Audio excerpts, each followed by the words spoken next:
Posting Ladakh थी, वहां पर दैनिक स्नान लेना संभव नहीं हो पाता महाराज जी। काफी दिनों तक बिना स्नान लिए ही रहना पड़ता। ऐसे में क्या मैं माला कर सकता हूँ महाराज जी? देखो, जब आप सैनिक हैं तो अंदर से नाम जप करो, माला की प्रधानता मत रखो। अपवित्रः पवित्रो वा सर्वावस्थांगतोऽपि वः यः स्मरेत पुंडरीकाक्षम सवायाभ्यंतर शुचि। जो कमल नयन भगवान श्री हरि का स्मरण करता रहता है वो भीतर और बाहर दोनों से पवित्र हो जाता है। हाँ, मंत्र आदि के लिए जो अनुष्ठान पद्धतियां हैं, अब आपको किसी समय कहीं भी आदेश हो सकता है। आप सरकारी सैनिक हैं, आप माला की प्रधानता मत रखिए। आप नाम की जब कभी आपको समय मिले, जय दिन में समय मिले, या छुट्टी हो गई है 8-10 घंटे की तो स्नान करने का अवसर मिले, फिर आप माला कर लीजिए। नहीं, हर समय नाम जप कीजिए। नाम के लिए कोई अपवित्र पवित्र का विधान नहीं। जैसे मिले, जो मिले, भगवान का नाम लेकर के पा लीजिए। आप राज सैनिक हैं, आपको कहां कैसी अव्यवस्था में जाना पड़े इसके लिए कोई आप स्वतंत्र नहीं है। और बहुत बड़ी सेवा है राज सैनिकों के द्वारा सुरक्षित हमारा जो देश है, इसी में तो हम भजन कर रहे हैं। अगर अभी हमारे जो जीवन अर्पित किए हुए जवान हैं वो हट जाएं तो हम अंदर चैन से सो नहीं सकते। अभी आतंक का राज्य हो जाए, इसलिए ये सेवा है तुम्हारी, उसे भगवत भाव से देखिए। मां मनुष्मर युद्ध च, नाम जप करते स्मरण करते हुए वहां माला की प्रधानता नहीं। सशक्त कायर नहीं बनो, सूरवीर योद्धा बनो। भारत भूमि में प्राण अर्पित करने के लिए हर समय उत्साह रखो और नाम जप करते हुए जो सेवा मिले, जहां तैनात किए जाओ, सिंहवत तैनात रहो। यही भजन है, ये हमारे राष्ट्र भक्ति है। और राष्ट्र सुरक्षित है तो हमारे राष्ट्र में एक से एक तपस्वी, एक से एक भजनानंदी, उन सब का फल उनको प्राप्त होता है, क्योंकि वो सुरक्षा में लगे हुए हैं।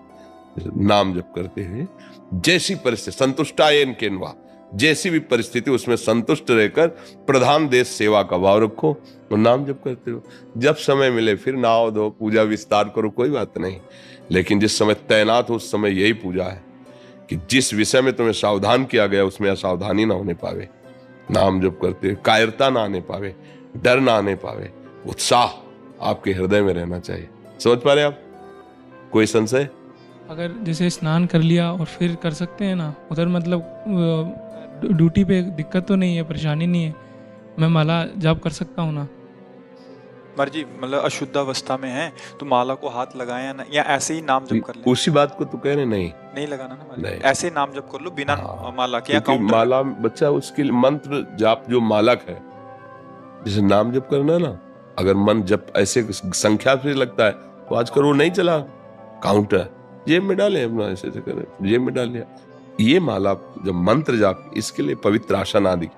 और आप राज सैनिक हैं, 10 बजे रात के आपको कहाँ खड़ा कर दिया जाए, 4 बजे आपको सुबह कहाँ खड़ा कर, आपको कोई भरोसा नहीं। जिस समय जो आदेश हुआ वैसा ही है। ऐसा तो उसमें है नहीं कि इतने से इतने तक ड्यूटी, इसके बाद छुट्टी है। कभी भी कहीं भी कहीं भी भेजा जा सकता है, कभी भी। मुझे तो जैसा लगता है उसमें तो कोई कंपनी वाला काम तो है नहीं कि भाई रोज सुबह 8 बजे चले जाओ, 5 बजे चले आओ। वहां तो कब कहाँ कैसे तैनात किया। इनकी जहाँ पोस्टिंग है, हम जो समझ पा रहे हैं, वहाँ बर्फीला इलाका है महाराज जी। हाँ, पूरा बर्फ रहता है। तो पानी की ऐसी अवस्था रहती है कि उस समय कह रहे हैं कि अशुद्ध अवस्था में नाम जप करो, नाम। इसीलिए हमने एक साथ में बोला है, जो मिल जाए नाम लेकर पाओ। उसमें हमने नहीं बोला कि आप ये जो मिल जाए नाम लेकर। राज सैनिक होना अलग अलग सेवा है, क्योंकि तुम्हारे हाथ में कुछ नहीं है। तुम्हें जो आदेश किया जाएगा, जहां खड़ा किया जाएगा, जिस कार्य के लिए, वही आपको करना होगा। इसलिए जैसा हम कहें वैसा मानोगे ना, आनंदित रहोगे और भजन भी बनेगा। मंत्र मूलम गुरु वाक्यम, मोक्ष मूलम गुरु कृपा। बात समझो। अगर हमारे पास समय है तो हम प्रमाद नहीं करेंगे, सुविधा है तो हम प्रमाद नहीं करेंगे, नहा धो के पवित्र होकर फिर भजन करेंगे। अगर समय नहीं तो हम अपने जीवन को ऐसे नहीं, सब व्यर्थ नहीं जाने दें। राधा राधा राधा राधा राधा। देखो, अर्जुन जी भगवान से कह रहे कि मैं सन्यास लेकर के भिक्षा मांग के पालूंगा, लेकिन इन पूज्य जनों का गला नहीं काटूंगा जो सामने खड़े हैं। पर भगवान क्या कह रहे? नहीं, मार, मां मनुष्मरित, मार इनको, मेरा स्मरण करते। तो कैसे मारो? देखो, भगवान ने कहा निमित्त तू बन जा, मैंने मार दिया। और दिखाया विराट रूप धर के, साहब जैसे लौंग इलायची नहीं दाढ़ों में फंसी होते, ऐसे देखा भीष्म आदि द्रोणाचार्य, भगवान काल रूप से चबा रहे हैं सबको। अर्जुन तू केवल निमित्त बन जा, मार तो मैं रहा हूं। बस हमें मतलब समझना है, हमारी जो ड्यूटी है वो हमारी पूजा है। पूजा का मतलब एक कोई खास प्रोग्राम ही नहीं है, अलग अलग पूजा है।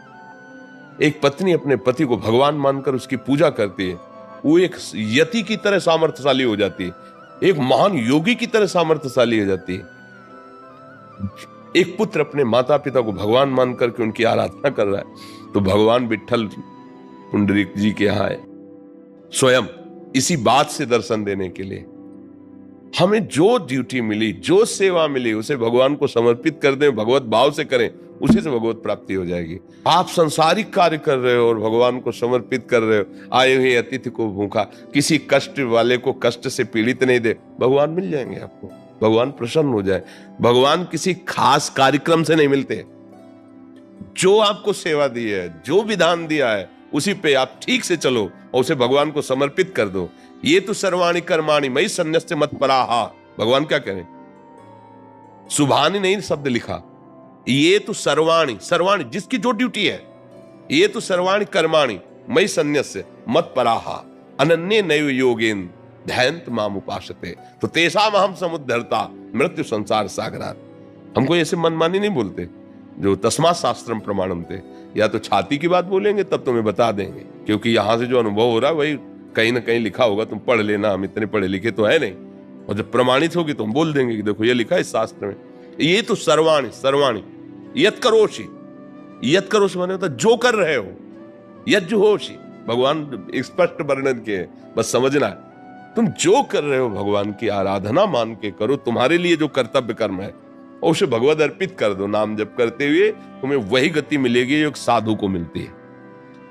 और इस वेश को हम रख लें और भजन ना करें, जो हमारा कर्तव्य हम उसे ना करें, तो जो एक दुर्गति उसकी होगी वही दुर्गति इसकी होगी। भगवान के ऑफिस में इनसे कोई परिवर्तन नहीं होता।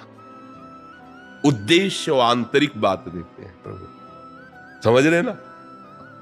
मस्त होके बात समझ लो बस। यहां सबसे खरी बात है, खास बात है, आप समझ गए तो बस होगा। समझ, साधना किस बात के लिए हो रही? समझ ठीक करने के लिए। हमारी बुद्धि ठीक हो जाए बस। सत्य वस्तु कहीं उपजती नहीं है कि साधना से उपजी हो, वो है बस उसी का बोध हो जाता है जो है। साधना से यहां कुछ पैदा थोड़ी होता है, जो है वही अनुभव हो जाता है। असाधन से वो ढक गया, साधन से वो प्रकाशित हो जाएगा जो है। कुछ पैदा नहीं हुआ कि तुमने साधना की